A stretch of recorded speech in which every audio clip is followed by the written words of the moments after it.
Hello and welcome back to my channel. और आज मैं आप लोगों के लिए सवाल का जवाब ढूंढना चाहती हूँ। Who wants to connect with you and why? कौन आपसे दोबारा कनेक्ट होना चाहता है और क्यों होना चाहता है? कौन आपसे दोबारा कनेक्ट होना चाहता है और क्यों होना चाहता है? Let's check.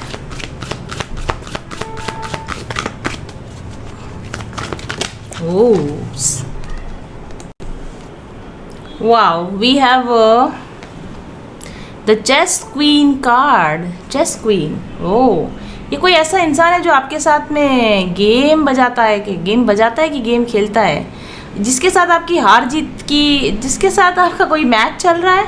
कौन जीतेगा, कौन हारेगा, कौन, who is the boss here? मैंने अभी थोड़ी देर पहले भी रीडिंग की थी, लगभग सेम एनर्जी निकल कर आई थी। ये ऐसा व्यक्ति आपके साथ में फिर से जुड़ना चाहता है जिसके साथ में आपका मोस्ट ऑफ द टाइम पंगा चलता रहता है। कभी आप जीतते हो, कभी वो जीतते हो, कभी गाड़ी पे नाव और कभी नाव गाड़ी पे, उस तरह की जिसके साथ आपकी एक लव एंड हेट वाली रिलेशनशिप है। इस व्यक्ति के साथ आपकी एक लव एंड हेट वाली रिलेशनशिप है। एट द सेम टाइम आप उसको प्यार भी करते हो, एट द सेम टाइम आप उसको हेट भी करते हो। ट्रस्ट इश्यूज भी आ चुके हैं आप दोनों के बीच में एक दूसरे का अब ये तो आप ही गैस लगाओगे कि ये इंसान कौन है। बट ये एक इंसान जिसके साथ आपका लव और हेट का रिलेशन है, जिसके साथ में आपका हार जीत का गेम चलता रहता है, एक दूसरे के साथ में स्ट्रेटेजिकली बिहेव करते हैं, मतलब सोच समझ कर चाल चलना जिसको बोलते हैं कि मैं इसको ऐसा जवाब दूँ, इसने ऐसा बोला तो अब मैं ऐसा कर दूँ, इसने ऐसा किया तो मैं ऐसा कर दूँ। यहाँ पर एक रियल रिलेशनशिप की वजह ऐसा लगता है स्ट्रेटेजिकली प्लान किया जा रहा है, सोच समझ कर। चेस में कैसा होता है ना कि ये मेरा घोड़ा, ये तुम्हारा हाथी, उस तरीके से जो सोच समझ कर प्लान किया जाता है। मैंने इसके कितने मैंने बैंड बजा दिया, इसने मेरा कितना बैंड बजा दिया। ये इस तरह का कोई इंसान है जिसके साथ आपकी इस तरह की रिलेशन है, बट ये आपकी लाइफ में वापस आना चाहता है। ठीक है, अभी देखेंगे, हम आगे देखेंगे क्यों आना चाहता भाई वापस। इसके साथ आपका एक ऐसा बंधन है कि हमारे मेवाड़ी में कहावत है, थारे मारे हरे नहीं थारे वगर, ऐसा कुछ है, मैं भूल गई कुछ। थारे मारे हरे नहीं थारे वगर हरे नहीं, समथिंग लाइक दैट। मतलब कि मेरा तुम्हारे बिना काम भी नहीं चलता और मैं तुम्हारे साथ रह भी नहीं सकता, समथिंग लाइक दैट। अगर कोई मेवाड़ी इंसान है तो मेरे को प्लीज़ वो नीचे कमेंट करना आप वो क्या कहावत है।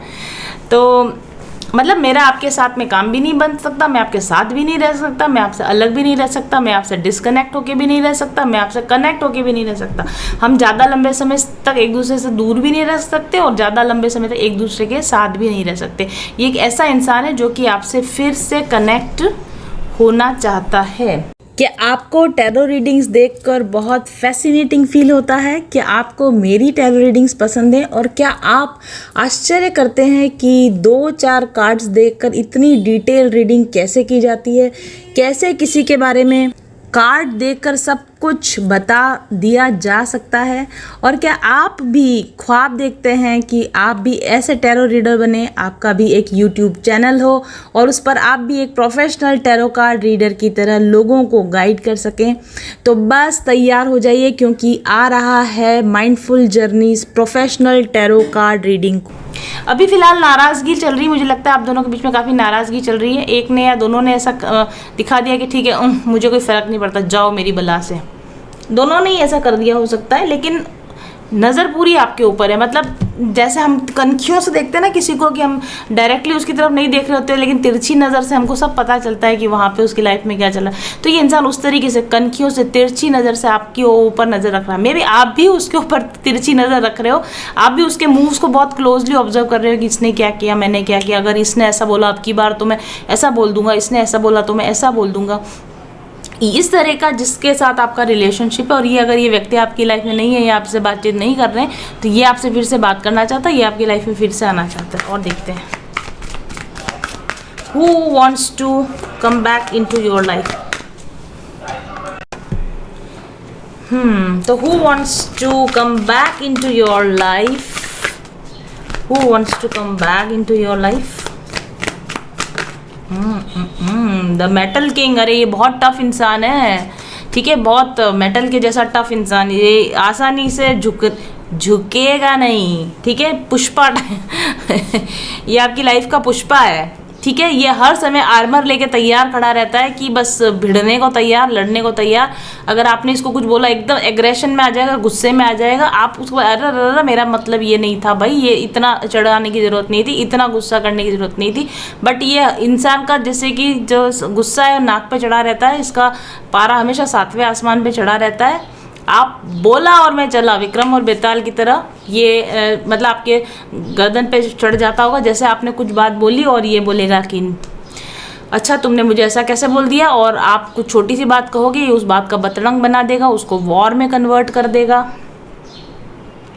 ये अपनी बाउंड्रीज आपसे बहुत टाइट रखता है। ये अपने आप को काफ़ी सीक्रेट रखता है, आपसे काफ़ी छुपा के रखता है। अपनी सीक्रेट्स आपको शेयर नहीं करेगा, लेकिन आपकी लाइफ में कंटिन्यूसली झांकता रहेगा, आपकी इन्फॉर्मेशन पूरी रखेगा, अपनी इन्फॉर्मेशन आपको कुछ भी नहीं देगा। अपने बचाव में ऑलरेडी एडवांस में तैयार खड़ा रहेगा, लेकिन आपको डिफेंड करने का मौका नहीं देगा, क्योंकि आपके बहुत सारे कमज़ोर कड़ियाँ इसके हाथ में, लेकिन इसकी एक भी कमज़ोर कड़ी आपके हाथ में नहीं है। क्योंकि आप में भी हो सकता है एक ओपन बुक की तरह हो, आप वल्नरेबल हो, या आप बता देते हो क्या है। आपको लगता है फेयर गेम चल रहा है, लेकिन यहाँ लगता है कि फेयर गेम नहीं चल रहा है, यहाँ काफ़ी स्ट्रेटेजिक गेम चल रहा है। आपने अपने आप को पूरा सरेंडर किया हुआ है कि हाँ ठीक है, अगर मैं अच्छा हूँ तो सब अच्छे हैं, बट यहाँ पर ऐसा मामला नहीं है। ये इंसान आपके साथ में काफ़ी डिसिप्लिन, मतलब बाउंड्रीज़ के साथ कट टू कट बात करना पसंद करता है। अगर आप इसकी बाउंड्री में इन्वेड करो, या इससे कुछ पूछो, या इससे कुछ जानने की कोशिश करो, तो गुस्सा कराता होगा, चढ़ाता होगा आपके ऊपर, आपको ओवर पावर करने की कोशिश करता है, आपको कंट्रोल करने की कोशिश करता है। और ऐसा भी हो सकता है कि आप इसकी इन चीज़ों से परेशान हो गए, आपने बाउंड्रीज टाइट कर दी हो, आपने इसको बोला, या आपने इसके साथ कट ऑफ कर दिया हो, बातचीत करना बंद कर दिया हो, इन्फॉर्मेशन देना बंद कर दिया हो, तो आपकी लाइफ में क्या चल रहा है इसको जानने का भी मौका नहीं मिल रहा है। तो ये फिर से आपकी लाइफ में घुसना चाह रहा है, राइट। और फिर से एक बार आपके साथ वही पुराना गेम, चेस गेम को स्टार्ट करना चाह रहा है, क्योंकि आपने उस गेम को बंद कर दिया। मुझे नहीं खेलना है, मुझे ये फालतू का गेम नहीं खेलना, मुझे अपना टाइम वेस्ट नहीं करना, लेकिन इसको करना है, क्योंकि इसके लिए ये एक तरह का प्लेजर, सैडिस्टिक प्लेजर है। आपको सैड देखकर इसको प्लेजर मिलता है, आपको दुखी देखकर इसको मज़ा आता है, आपको छेड़ कर इसको मज़ा आता है। तो अपने आप को पूरा तैयार करके कि अगर आप ये दोबारा आपकी लाइफ में आएगा, तो इसको ऑलरेडी पता है कि आप कुछ बोलोगे, आप कुछ अटैक करोगे, या फिर आप कुछ डिमांड करोगे, या आप सॉरी बोलने को बोलोगे, अपॉलॉजी दोगे। वो हर चीज़ के लिए रेडी है ये कि आपको क्या कब जवाब देना है, कैसे मैनिपुलेट करना है, कैसे आपके ज़िंदगी में फिर से टांग घुसानी है। और लेकिन ये फिर से उसी बैड इंटेंशन के साथ ही आपकी लाइफ में आना चाहता है। ये जैसा था वैसा ही है, इसमें कोई चेंज नहीं आया है। बट ये अपने आपको, अपने ट्रू सेल्फ को छुपा के कि नहीं मैं तो बदल गया हूँ, पहले वाली बात अलग थी, अब बात अलग है। बट ये पहले से ज़्यादा होशियार हो चुका है, अब ये पहले से ज़्यादा मैनिपुलेटिव हो चुका है, और पहले से ज़्यादा सतर्क होकर, पहले से ज़्यादा गंदे तरीके से आपके साथ गेम खेलने के लिए आपकी लाइफ में आना चाहता है। ओके, देखते हैं और एक card. Who wants to come back into your life and why हम बाद में देखेंगे। ये एक कार्ड और लेते हैं। Who wants to come back, the web weaver. मैंने बोला ना, ये आदमी आपको अपने गंदे गेम्स में फंसा के रखना चाहता है। ये नहीं चाहता कि आप इसके चंगुल से छूट जाओ। इसके मैनिपुलेटिव गेम से इसने आपको लंबे समय तक फंसा के रखा था। आपके भोलेपन की वजह से, आपके जेंटलनेस की वजह से आप बहुत लंबे समय तक इसको बर्दाश्त करते रहे, और कहीं ना कहीं इसको अब लग रहा है कि आप इसके चंगुल से निकलने वाले हो। आप लाइट, अब देखो आप एनर्जी में देखो कितना लाइट और डार्क। आपने जैसे लाइट को चुन लिया है, आपने इससे पीठ मोड़ के लाइट को चुन लिया है कि नहीं यार, मुझे अपनी शांति में रहना, मेरे पीस में रहना है, मैं भला, मेरा घर भला, मेरा अकेलापन भला। लेकिन इस इंसान की नज़र सीधे आपके ऊपर है कि कैसे कूद के आपकी लाइफ में फिर से घुसा है, कैसे आपकी ज़िंदगी को फिर से हेल बना दे, कैसे आपकी लाइफ को बिल्कुल से वापस से कैसे कंट्रोल में कर सकता है, कैसे अपने जाल में आपको फिर से फंसा ले। और मेरे को लगता है कि यूनिवर्स आपको बहुत अच्छे से है ना इसके बारे में सिंक्रोनिसिटीज़ दे रहा है, आपको आइडियाज़ दे रहा है, कोई रीडिंग्स के थ्रू या किसी भी थ्रू आपको आइडिया मिल रहा है कि आपके साथ क्या चल रहा था। मतलब आपको बहुत दिनों के बाद अब समझ में आ रहा हो कि अरे मेरे साथ में ये चल रहा था, ये मेरे साथ मेरा गेम बजा रहा था इतने समय से। ये बातें आपको अभी डिवाइन की तरफ से नॉलेज मिल रही है, डिवाइन इंटेलिजेंस भी आपके अंदर आई है। मे बी आपने कोई सोलिट्यूड में टाइम बिताया हो, अकेले में टाइम बिताया हो, कोई साधना वगैरह की हो, जिससे कि आपको इंटेलिजेंस, इनर इंसाइट्स हुई हो कि नहीं अब मेरे को इसके साथ में अपना टाइम वेस्ट नहीं करना, कॉज एंड इफेक्ट। और आपको ये भी लगता है कि चाहे इसने मेरे साथ भले ही गलत भी किया ना, तब भी मुझे ना बदला लेना, इसके साथ कुछ भी नहीं करना, क्योंकि इसका कर्मा इसको अपने आप से, क्योंकि आप जानते हो कर्मा क्या होता है, जो जैसा करेगा वो वैसा भरेगा। तो आप इसके साथ अब नहीं उलझना चाहते हो, आप अपना कर्मा खराब नहीं करना चाहते हो, इसको जस्टिस देने के चक्कर में आप अपना कर्मा खराब नहीं करना चाहते हो। और डेफिनेटली मैं आपको बताती हूँ, जो मैंने बोला कॉस्मोस कार्ड की, ईश्वर आपको देख रहा है, इसको भी देख रहा है, आपको भी देख रहा है, और ईश्वर अपना न्याय जरूर से करेगा। और ये जो इस तरह का व्यक्ति है, ये आपकी लाइफ में वापस आना चाहता है। अब मैं ज़रूर से जानना चाहूँगी कि भाई ये इतना ही बुरा है, तो फिर ये इसको क्या करना है आपकी लाइफ में वापस आके, क्यों आना चाहता है आपकी लाइफ में वापस। देखते हैं क्या क्या क्या स्ट्रैटेजी बना के आ रहा है। जैसे मैंने कहा कि ये स्ट्रेटेजिकली प्लान करके आएगा आपकी लाइफ में, तो ये क्या प्लानिंग बना के आ रहा है आपकी लाइफ में, क्या करना चाहता है, क्या पाना चाहता है, क्या क्या है इसका उद्देश्य, क्या है आपकी लाइफ में फिर से आने का, इसका उद्देश्य क्या है, आपकी लाइफ में फिर से आने का इसका क्या पर्पज़ है, आपकी लाइफ में फिर से आने का इसका क्या पर्पज़ है। 1 कार्ड प्लीज। वो देखो, मैंने बोला ना बिहाइंड द मास्क, छुपा रुस्तम है ये बंदा, आप ध्यान रखना अपनी असलियत को। देखो इसके पीछे भी आप देखें कार्ड में, ये छुपा हुआ है, मास्क के पीछे छुपा हुआ है, असलियत इसकी छुपी हुई है, ट्रू इंटेंशन छुपा के आएगा, असली बात आपको नहीं बताएगा, राइट। और ज़रूर से कोई स्ट्रेटेजी प्लान, फियर, वाओ, मैंने बोला ना इसको डर है कि आप इसकी चंगुल से निकल चुके हो, आप इसकी बातों में नहीं आओगे, आप इसके जाल से फंस गए हो। और ये हमेशा आपको ये दिखाता होगा कि आपके बिना इसका काम चल जाएगा, आपके बिना इसको कोई फ़र्क नहीं पड़ता, बट इसके इंटरनल फियर्स हैं। आपके ना होने से इसको बहुत सारी चीज़ों पर इसको सेल्फ डाउट होने लगे होंगे, इसको सर्वाइवल होने का डर लगने लगा होगा कि आपकी एब्सेंस में कैसे करेगा, क्या करेगा, मैनेज कर पाएगा कि नहीं कर पाएगा। मे बी इसको किसी तरह का डर है, और वो डर का इलाज आपके पास है, उस डर का सॉल्यूशन कुछ आपके पास में है, और ये उस सॉल्यूशन को पाने के लिए आपके पास आना चाहता है, या फिर आपको कंट्रोल में रखा। आपको फियरफुल देखने में इसको मज़ा आता है, आपको डरा डरा देखने में मज़ा आता है। आप जो आइसोलेटेड पीसफुल दिख रहे हो ना, वो उसको पच नहीं रहा है, उसको मज़ा नहीं आ रहा है, तो वो आपको फिर से एक बार डराने धमकाने के लिए, अपनी पावर दिखाने के लिए कि तुम नहीं निकल सकते, तुम नहीं बच सकते मेरी ज़िंदगी से, ठीक है। तो ये फिर से आना चाहता है, या फिर ये किसी वजह से डरा हुआ है आपकी एब्सेंस से, कि या फिर इसको डर लग रहा है कि इसने जो आपके साथ किया है बिहाइंड द मास्क, वो ओपन ना हो जाए, वो लोगों के ऊपर जाहिर ना कर दो आप कहीं। यस, इसको यही डर लग रहा है कि आप इसकी असलियत को जाहिर ना कर दो लोगों के ऊपर। इसने अपने ऊपर जो एक सुंदर सा मास्क लगा रखा है, खूबसूरती का मास्क लगा रखा है, अच्छाई का मास्क लगा रखा है, वो कहीं आप ओपन अपना कर दो, जाहिर ना कर दो। इस डर की वजह से भी ये आपके पास आना चाहता है, चीज़ों को पैचअप करना चाहता है, ताकि इसकी असलियत छुपी रह सके, आपके और इसके बीच में जो कुछ भी घटा है बैड गेम, वो दुनिया के सामने जाहिर ना हो जाए। और ये इस चीज़ के लिए मैनिपुलेट करने के लिए आपको आके शायद बोलेगा कि अपने बीच में जो भी हुआ अपने बीच में रखो, किसी को मत बताना, मैं अब ऐसा दोबारा नहीं करूँगा। ये सब करने के लिए आपके साथ आ रहा है। और देखते कि ये व्यक्ति ये आपकी लाइफ में फिर से क्यों आना चाहता है, ये व्यक्ति आपकी लाइफ में फिर से क्यों आना चाहता है। सी, मैंने बोला ना हिडन मोटिवेशंस। याद रखना कि ये जो आपको बोल रहा है ना, इसका हमेशा ये कहेगा कुछ और होगा कुछ और। मैं आपको एक मेवाड़ी में कहावत बताती हूँ। हमारी मेवाड़ी में कहावत है, दुखे पेट बतावे माथो, मतलब कि दुख रहा होगा पेट लेकिन बताएगा कि मेरा सिर दुख रहा। रियल रीज़न कुछ और है लेकिन बताएगा कुछ और। ये इंसान हमेशा से सिक्रेटिव था, हमेशा अपनी सच्चाई को, अपने डरों को इसने आपसे छुपाया है, और अभी भी जब भी आपके पास आएगा ये कुछ ऐसी सिक्रेटिव चीज़ें करने के लिए आ रहा है जो एक्चुअल में आपको बताएगा नहीं कि मैं आ रहा क्यों, मैं वापस क्यों आ रहा, वो नहीं बताएगा।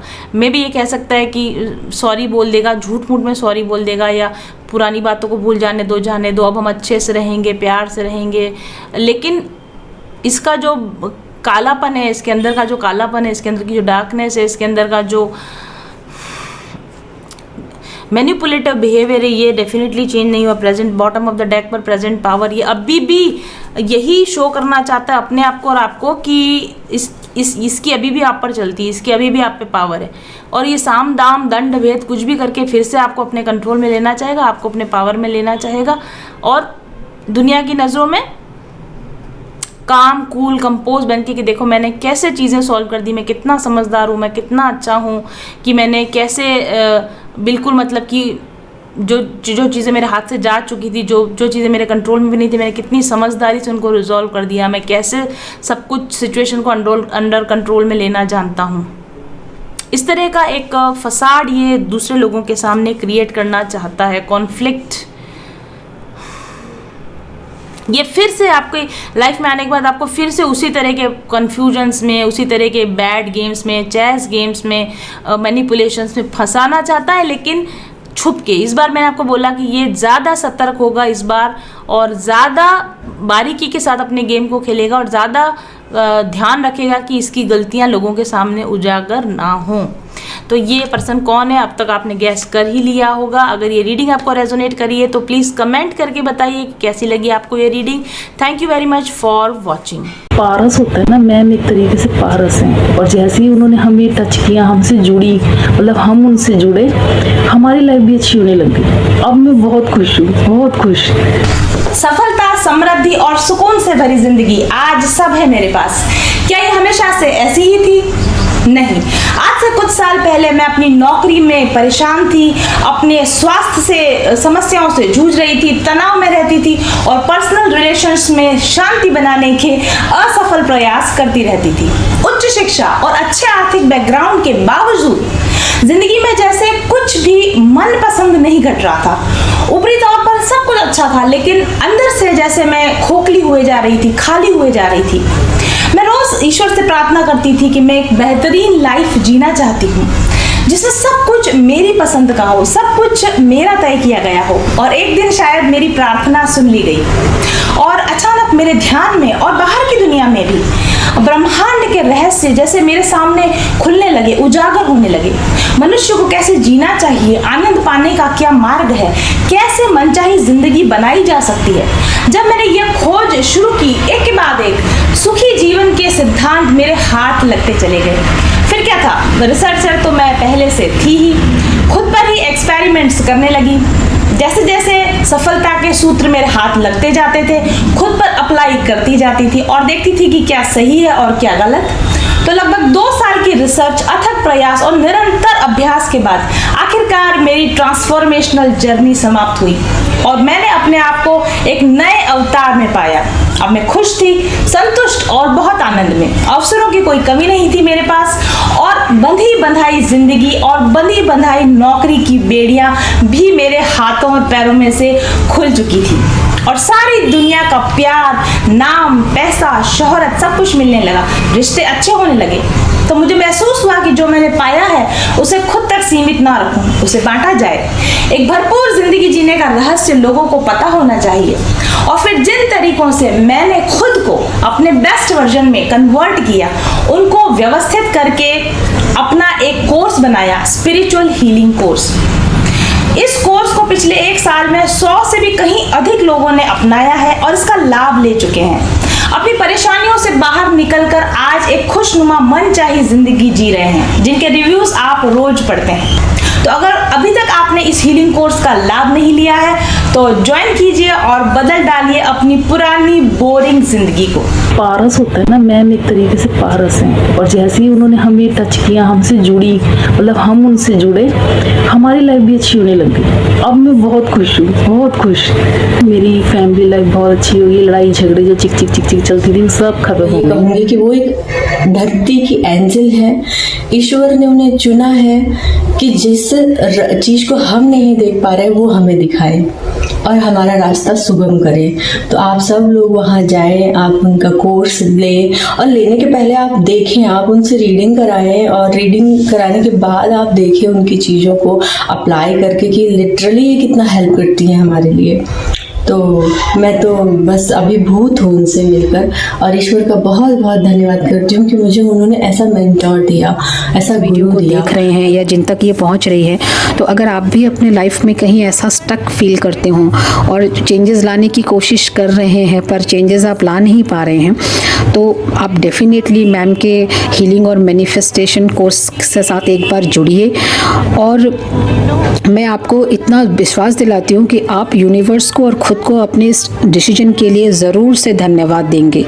और एक दूसरी बात जो बहुत इम्पॉर्टेंट है, अगर आप जो भी इस कोर्स के लिए आप जो भी फ़ी पे करेंगे, आप, मैं इतना तो पूरे विश्वास और दावे के साथ ये कहूँगी कि आप जो भी इस कोर्स से आपको बेनिफिट मिलेगा वो इस फ़ी के मुकाबले कई गुना ज़्यादा होगा। मैंने एक बहुत अच्छे लोकेशन पे एक प्लॉट मैनिफेस्ट किया है और मैंने एक आईफोन भी मैनिफेस्ट किया है। जैसे फैमिली एक बिजनेस है, वहाँ पर हमने एक पार्टनरशिप भी मैनिफेस्ट करी है। नमस्कार, मेरा नाम मीनाक्षी देवीदास कराड़े है। मैं मंत्रालय मुंबई में सेक्शन ऑफिसर होम डिपार्टमेंट में काम करती हूँ। मैम का जो मैनिफेस्टेशन कोर्स है तो उसका रिजल्ट बहुत ही अच्छा है, क्योंकि मैम इसमें जो टेक्निक सिखाती है वो स्टेप बाय स्टेप सिखाती है और हमारे जो मैनिफेस्ट किया है उसको कैसे अचीव करना चाहिए, कैसे कर सकते हैं, ये बहुत ही खूबसूरती से हम यहाँ पे सिखाती थी। जो ब्लॉकेजेस थे अभी वो खुल रहे हैं और बहुत दिनों से मैंने जो विश मैनिफेस्ट की थी वो सब विश अभी पूरी होती जा रही है। मेरी बहुत दिनों की विश। दिस इज प्रगति और मैं गुंजन मैम को बहुत बहुत थैंक्स कहना चाहूँगी, जिनकी गाइडेंस और ब्लेसिंग से मेरी लाइफ में बहुत पॉजिटिव चेंजेस आए। और मैनिफेस्टेशन चैलेंज प्रोग्राम ज्वाइन करने के बाद मेरे को बहुत फाइनेंशियल बेनिफिट्स हुए हैं, प्रोफेशनल ग्रोथ हुई है और अंदर से अब बहुत शांति का अनुभव करती हूँ, बिकॉज ऐसा लगता है ऐसे सारे सवालों के जवाब मुझे मिल चुके हैं। So I really congratulate you all जो भी मैनिफेस्टेशन चैलेंज प्रोग्राम ज्वाइन करना चाहते हैं, क्योंकि डेफिनेटली इससे हमारी लाइफ में बहुत मेजर ट्रांसफॉर्मेशंस आते हैं। So I just convey my best wishes to all of you. God bless you. चाहती थी कि एक रीडिंग मैं उनसे किसी तरीके से ले सकूं और ये संभव हो सका और मैंने मैम से रीडिंग भी ली। और जब मैं उनसे मिली हूँ ना तो बाय नेचर और कितना सपोर्ट करती हैं वो अपने सारे कैंडिडेट्स को, एक एक का जवाब भी देती हैं, कुछ पूछो तो उसका जवाब भी मिलता है और बहुत सपोर्ट करती हैं। और लाइफ में एक मेंटर होना बहुत ज़रूरी है और वो मेंटर अगर मैम के जैसा है तो आपकी लाइफ चेंज होनी ही होनी। अगर आप अपनी जिंदगी में समस्याओं से ग्रसित हैं और आपको लगता है कि आपको एक प्रॉपर टैरो गाइडेंस या स्पिरिचुअल हीलिंग की जरूरत है तो आप मुझसे एक पर्सनल सेशन ले सकते हैं। साथ ही आप मेरे बनाए हुए स्पिरिचुअल हीलिंग कोर्स का उपयोग करके भी अपने माइंड, बॉडी और सोल को अलाइन कर सकते हैं। व्हाट्सएप कीजिए मुझे 7424830300 पर आज ही। का सबसे बड़ा जो चेंज शुरू हुआ वो तब हुआ जब मैं उनके चैनल से जुड़ी और चैनल से जुड़ते जुड़ते मैंने उनसे एक पर्सनल रीडिंग भी ली। आज मैं काफ़ी अच्छी सक्सेसफुल न्यूट्रिशनिस्ट हूँ और बहुत सारे थायराइड पेशेंट का ट्रीटमेंट कर रही हूँ। ये सिर्फ पॉसिबल हुआ क्योंकि जब मैंने उनसे पर्सनल रीडिंग ली तब उन्होंने मुझे बताया कि आप पर्सनल कंसल्टेशन दीजिए, जबकि वो मुझे इतना नहीं जानती थी, लेकिन उन्होंने बोला कि ये आपके कार्ड्स आए हैं और आप पर्सनल कंसल्टेशन दीजिए, ये आपकी डेस्टिनी है, यही आपका सोल पर्पस है, यही आपका एक लाइफ का जो मिशन है वो है। मुझे नहीं यकीन था, लेकिन जब उन्होंने जैसे जैसे उन्होंने कहा मैंने हिम्मत करके जो है पर्सनल कंसल्टेशन देना शुरू किया और अभी जिस सफलता की मैं ऊंचाई पर हूँ वो उसके लिए मैं पूरा का पूरा श्रेय देती हूँ अपने गुरु को, मास्टर्स को और मैम को। चल पथिक उस देश जहाँ पर सूरज सा उजाला, चल पथिक उस देश जहाँ पर सूरज सा उजाला, चांद से शीतलता है हर पल जो फूलों की माला, एक दूजे का हाथ थाम कर आगे बढ़ते जाए, मधुर गीत के गुंजन के संज्ञान के दीप जलाए, भीतर की यात्रा कर ले तू थाम के हाथ हमारा, कठिन राह पर हम बनेंगे एक दूजे का सहारा, उजाले की ओर ले चले, उजाले की ओर ले चले, उजाले की ओर ले चले, उजाले की ओर ले चले, चल पथिक उस देश जहाँ पे सूरज सा उजाला, चल पथिक उस देश जहाँ पे सूरज सा उजाला, मिट जाता है सबके जीवन का अंधेरा काला, सतरंगी सपने हैं जो आँखों में सच हो जाए।